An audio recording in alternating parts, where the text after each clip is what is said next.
Поради пандемијата се очекува милиони американци да гласаат по пошта на изборите во ноември, а се повеќе сојузни држави ги зголемуваат можностите за овој начин на изјаснување на граѓаните. Но кои се ризиците и колку е тоа безбедно?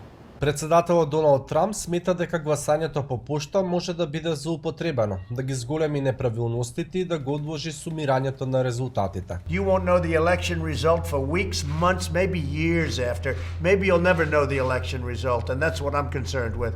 It'll be fixed, it'll be rigged. Експертите по ова прашање велат дека можноста за изборни измами е многу мала, иако постојат бројни логистички и безбедносни предизвици, како регистрирањето на гласачите и обезбедувањето на гласачкото ливче. Sometimes you hear talk as if blank ballots are simply being sent out into the world almost willy-nilly, without control.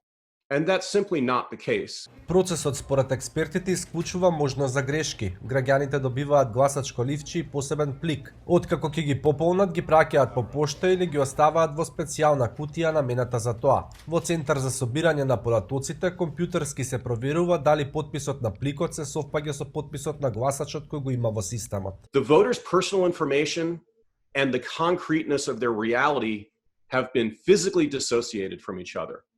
That's a really critical step in our democracy in terms of protecting the secrecy and the privacy of the vote.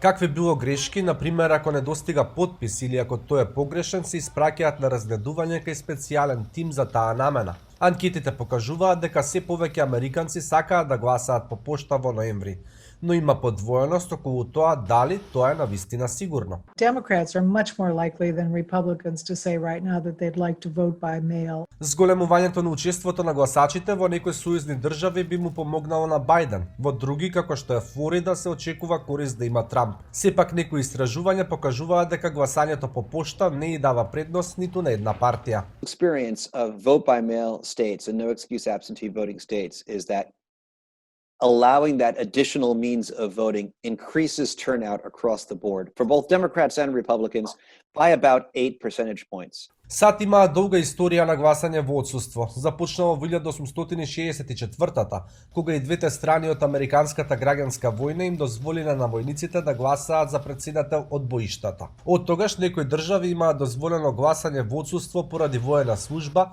инвалидитет или патување на денот на изборите. Орегон беше првата држава која тоа го направи стандардно во 1998-та. По наистото го сторија и Колорадо, Јута, Вашингтон и Хаваи. Поради актуелната пандемија, се повеќе сојузни држави размислуваат да им дадат можност на граѓаните да гласаат лично или по пошта. За Алфа, од Гласот на Америка, Никола Крстик во Вашингтон.